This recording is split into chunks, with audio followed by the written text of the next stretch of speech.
Hi, Philippe. Super happy to have you here today from Social Cooling. Welcome to this little tiny podcast. Yes, welcome. Hello, thanks for having me. So Philippe is here today because they just actually closed a pre-seed round of 400,000 euros with Social Cooling, which is very great. So congrats to that. Thank you. And he's going to tell us a bit about his experience with fundraising and what he's basically learned over the past years when he started his company, and share some wisdom and learnings for future founders who are getting into fundraising. So I'm very excited about that. I hope I can contribute something. Yeah, I'm sure you can. But before we start, maybe you can tell us a bit about Social Cooling and your product TerraBreeze, and just give us a little overview of what you're actually doing. Sure, absolutely. So basically, a bit over 2 years ago, I started like nearly 3 years already. I started Social Cooling out of a personal pain, which is like I couldn't afford or access air conditioners at that moment, either because of installation problems, electricity consumption, or the landlord didn't accept it.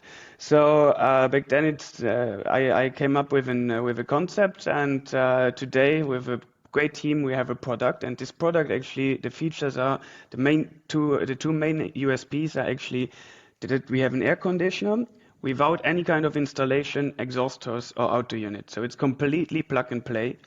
And the second feature is that we consume less electricity, up to 40%. Of course, there are other features, but this is like the main two USPs of the product from Social Cooling, which is called TerraBreeze. And this is the one that we have now ready for our pilot testing and now are looking for scaling. Nice, that's great. Super interesting topic, I think, especially living in an urban place like Vienna, where it's extremely hot in summer and no aircon. So I think something very, needed in this time, let's say. And I guess because it's so needed in the market and people are asking for it, you also were successful with closing the funding now. Can you tell us a bit more about this funding round? Was it basically an angel round? I saw you had a few different investors, so maybe you can just give us an overview about this round. Yes, absolutely. I mean, yeah, the pain is definitely there, and I think the traction or like the market validation is also definitely given. However, raising a hardware round in such an early stage was by far more difficult than ever expected, because the full focus was on the AI part. And in the end, we managed to raise a round through angels and also family offices. One is, for example, focused on sustainability and impact, and one that's also super cool. It's an air conditioning distributor, so it's like very targeted to our specific niche. But yeah, in general, like as I mentioned, it was quite difficult. It took over a year from the start of the active fundraising. But it was also I'm a first time founder, so I copied a bit what I heard around from other founders, which was AI. So I had to learn also maybe that the hardware at that moment, like 1 or 2 years ago, was not VC ready at such an early stage. Now, yesterday I read something from the Y Combinator that now since Lovable, since vibe coding came up in the AI, now suddenly the deep tech and the hardware becomes the new gold. Let's see in the next round if that's true or if that's Yes. just in the US the case. Yeah, actually I see this a lot. There are lots more hardware businesses again, and I think actually funded ones. So maybe it's the perfect timing actually for you. Let's see how it continues. But let's go one step back and start actually before you prepared this round or before you started really closing this round. How was your preparation? Like, you said you spoke with other founders. Were there any specific things that you did in order to prepare for this whole fundraising topic?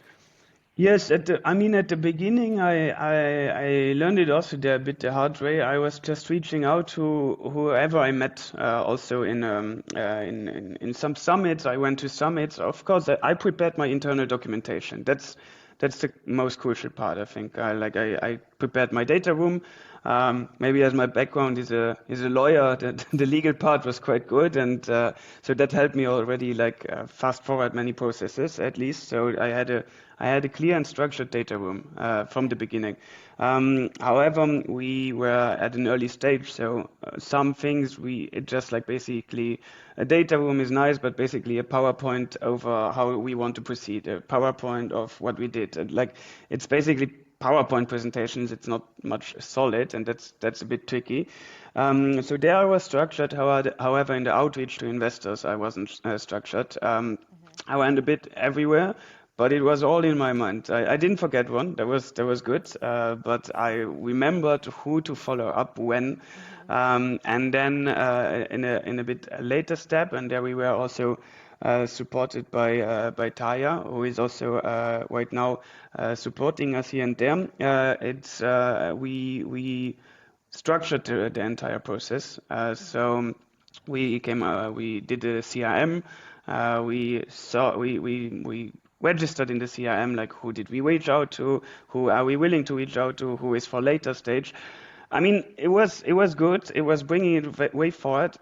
However, it wasn't what made us raise the round, but it was what made us clear very obviously, see very obviously, stop going to VCs because it was just not the right time. So Yeah. I focused basically, and until then, or before getting structured, I already raised from some angels, and there I went into the angel sphere again and the family offices and reached the next milestones and convinced like, look, we are onto something here.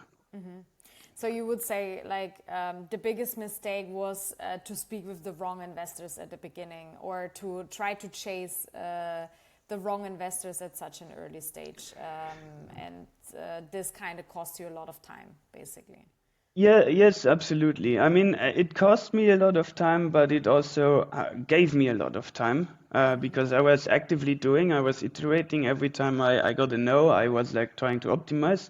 Yeah, And because also for angels, I wasn't ready, I think a year ago. yeah. So It it's helped you like get ready. Yeah, it helped me get ready. Like yeah, I had like 10 letter of intents of yeah, people willing to buy.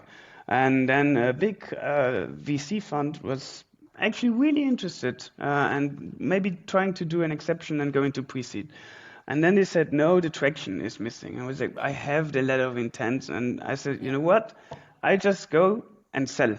And in yeah, January, I sold for 60,000 euros of something that we produce now. We are still building. yeah, So it helped me seeing the mistakes or like what the VCs didn't like, the yeah, relevant VCs. So yeah, one part was actually like you just said, like I went to for us non-relevant VCs. So yeah, something that was any kind related to climate tech, but to CSRD softwares, for example. yeah, Um, so that was one mistake, and the other was actually learning by actually what they need, but then understanding too late that they need it. But anyways, not for the angel or pre-seed round, but it's gonna be in the seed round. yeah. And then with all of those learnings, I targeted angels and family offices. That's very interesting. So even by speaking to the wrong ones, you could learn a lot and then actually get ready for the right ones. But Yeah. maybe what was like? So you mentioned already the selling part. So you went out and started selling. Was this really then the moment when things also changed with the investors, when you could actually show that you have gained some revenue? Was that the deciding factor, or what changed then that it worked at some point, let's say?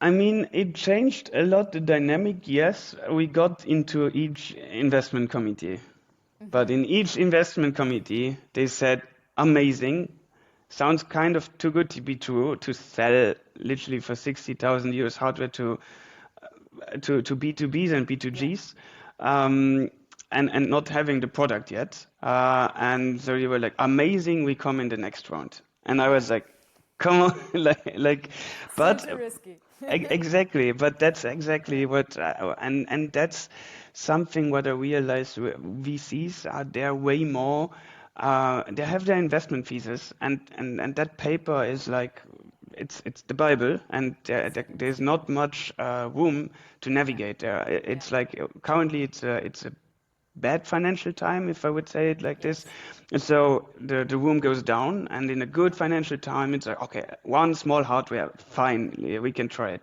And yeah, currently, it's squeezed down the scope a lot. And this is why, like, so many were keen actually to know more, going the next meeting. I lost a lot of time there, and then the IC always said, yes, but no, no. yeah, It helped me now to have a list ready for at least the one that claimed in the seed round. Let's see if they will still pursue that idea of the seed yes, round or find another issue. But yeah, that helped me a lot. And but what really helped was actually building this traction, materializing this, yeah, not just like words or letter of intent, which is great, but really like, hey, look, they are willing to pay, and they yeah, are willing to wait until the product is there because this product has potential to really disrupt. That yeah, was an easy and good story to be sold to investors. And at the yeah, same time, the team grew a lot and we advanced a lot. I mean, we have from a university professor and serial entrepreneurs to postdoc to quantum yeah. physics, like we have now a very, very deep tech team as well. Cool. Cool. So So it was then the traction part was the deciding factor to convince like your early investors, like the angels and the family yeah, offices, that you could convince basically. it was the traction part and trying to validate as much our product without having the product, but the tech concepts Yeah. externally. Meaning, Yeah. we wrote a paper, 20, 30 pages paper, really technical paper, with all the knowledge and assumptions we had, and we let it validate by one VC. We did an external deep tech dive. Yeah. Another is the Institute for Building Research of Austria. They Cool. validated it. So this is like, okay, the concept, the hardware concept is actually feasible. How to bring it into action or bring it into life is still difficult, Yes. but it's The feasible. concept is working. Yeah. So Okay. Cool. Yeah. That makes trying sense. to get investors and also ourselves the feeling like, look, it's risky, but you can do it, Yeah. the product, and if you can do this, the sales are given. Yeah. Yeah. That's the biggest Interesting. part. Okay, that's very interesting. I maybe like besides speaking to the wrong investors, what else do you think would you do differently if now? I mean, I'm sure you're going to do it again, but what Yeah. else are you taking out of this round that you would do completely different next one? I would definitely raise later.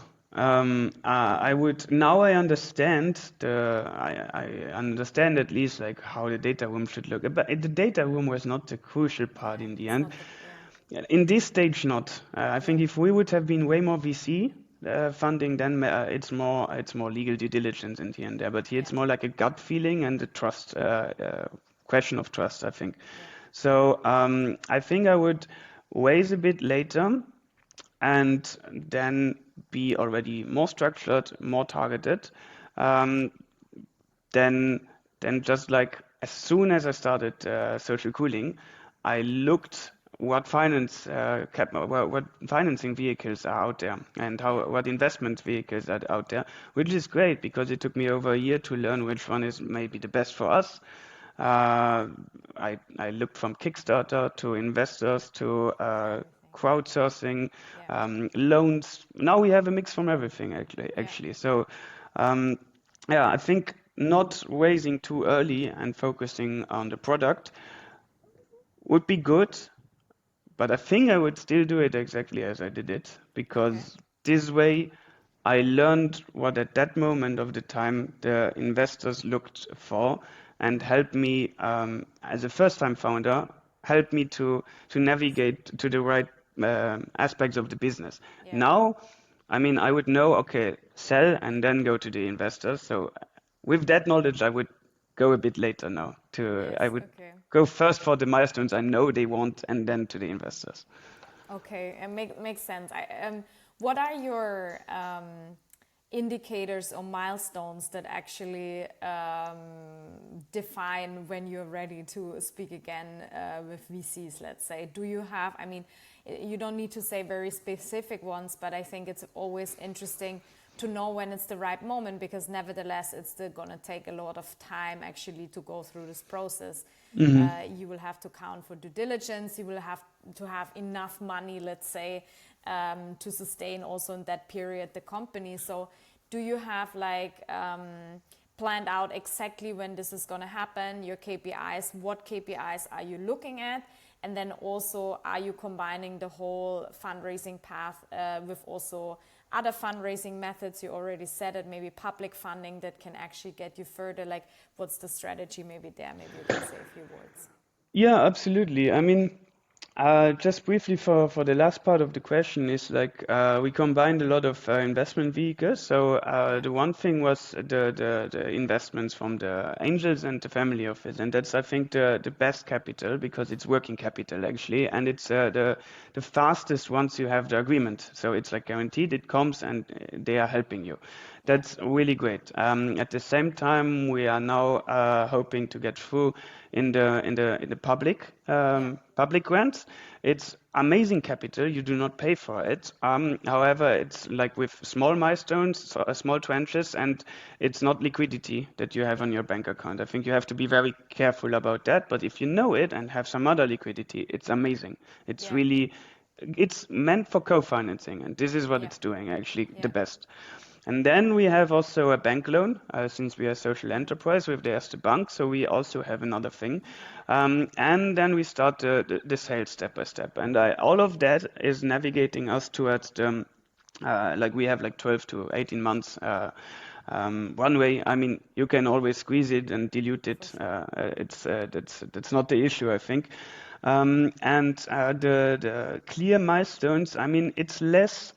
I'm not maybe this much of a KPI guy. Of course, there are some targets we want to reach, like 1 million in revenues before we can close the next round, because otherwise we cannot justify our valuation Yeah, of a bit higher, because hardware has a small multiple in yeah, the valuations, for example. So this is very clear, but when I see that we reach already 30% of this revenue, and when I see the production is maybe not ready yet, but we know exactly that with this partner, the production will be ready in 2 months, and there's not much of a chance that there's a lot of issues there, just maybe 1 or 2 weeks delay, only yeah, risks. Then I know we are ready to start raising, because this is something I can work with in the data room, in the pitch deck, in the production. Don't need it to be complete. I need it to be a solid plan. yeah, And once it's a solid plan, I can start raising, and I sell to the investors the KPIs we reach at the closing of the at the round, end. which Yeah. is the 1 million RRR, Yes. annual recurring revenue. Yes. Yeah, yes. I think this is great because obviously you want to plan very strategically certain milestones within your funding to actually kind of amaze the investors even more and kind of prove that you can actually reach what you're promising. But I also really like what you described, like that it's a mix out of different funding sources. So yes, private investment is great. And I think, as you said, it's the fast capital that you can use right away. But then it's obviously a combination also of revenue that you're generating and other funds like public grants, loans, whatever it is. So I think the combination is also what is kind of sustaining a healthy, let's say, fundraising or investment strategy, which I really like. So good job there. Yes, thank you. Yes, if I may just add one thing, it's what I really realized, especially a bit before I started social cooling. I mean, there was like a very, what I talked to with many founders later also, there was like an investment or VC hype. So there Yeah. was fast and easy somehow Yes. capital, especially in the SaaS world. And at one point, maybe you you risk forgetting what you're doing. You're not building something to sell your shares, and regardless of your revenues. I mean, the money you actually make, that's the strongest money you can make as a company, is a revenue. Yeah. It's not a public grant, even if it's a 2 million project. If it's VC money or anything, even if you have a 1 billion valuation and no revenues, it's amazing. But it's all with the target of revenues, and Yes. you should not forget that. And that can be also early stage capital. If you say you're an expert in air conditioners and you sell your consultancies on how to do it, we didn't do it, but just like It could be an idea, yeah, you to get some can income, yeah. you can have 100%. Yeah. byproducts that generate small revenues. But I know the first 10,000 euros we got in revenues, without that, it would have been really tough. They came at the right moment when we had to pay 9,000 euros in bills. So Yeah. it Perfect. actually saved us. Yeah, I think it's very true. You need to get very creative at the beginning how you get to this revenue. And in the end, it's like the number one thing that everyone is looking at. And I find it often, like as you say, even if there are early stage VCs that say they invest in pre-seed, they still want to see more actually than just letters of intent. And I think this is something that a lot of founders in this current environment underestimate, because they can say a lot that they invest in early stage, but as you say, like they want to see that you can actually sell this somehow, and you need to get creative in how you create some sort of product or something that you can actually sell very early on. But it's obviously tricky, especially in hardware, if you cannot just build the Yeah. product right away. Yeah, absolutely. And I think what I ended up selling in the end, and this is something just that came to my realization later, not at the Yeah. moment I sold it, but it's like I sold the possibility of being part of the early stages, Yeah. of the early adopters. And like, because this has also a lot of marketing value for like a small municipality or like any potential client, this is not B2C. That's very important. So I sell like you can be part of our innovation. I'm sorry, and I have some calls with them sometimes. I'm sorry we didn't make it this summer, Yeah. but believe in the vision, and they do, and that's Yeah. amazing, and that's pushing me forward. Not just the Yeah. revenues, it's pushing me forward, and they are part of it. And this is also they can position themselves as like we are like first movers in this In this sphere, space. Yeah. and with such a big sustainability product, like such a big impact as we have, and also such a commodity even. It's nice to see how many people are ready to be part of this first mover movement. Well, yeah. Yes. No, that's nice. I think this is a great reminder, or not a reminder, but I think it summarizes well. You need to have also this visionary view as a founder, and you need to be the one that kind of paints this picture, and how you need to be the one who's believing a lot into it and can sell this big vision, because otherwise no one is going to believe in it if it's not you, basically. But painting this again and again, even if there's nothing, I think it's actually very difficult, because obviously you don't have something to prove, but you have this big vision, and that's what people actually buy into and want to be part of. But you need to be also the one selling it. Yes. Yes. I So think like if I 2000% believe in something, it's way easier to sell than if yes. I would. If you would give me now, I don't know, 10 Porsches or whatever, and I would need to sell them, and maybe I'm not like a car guy, Yeah. I wouldn't manage to, even though You there's wouldn't. proven Yeah. record that so many people can buy this, even if at 50% off or something. But this is something I don't know, like the full heart is behind of it. So Yeah. You need it's to uh, believe in it, this. it's Yeah. I can sell the vision also because I believe it, and I would buy it myself. Yes. That's great. Nice. Well, thank you so much. We already spoke some time. I wanted to keep it short, but a lot of insights and good learnings, I think, to share also for other founders who go into fundraising. And I wish you good luck for the next round. I hope it goes faster and comes at the right Thank you. moment. Let's see. And yes, good luck with everything.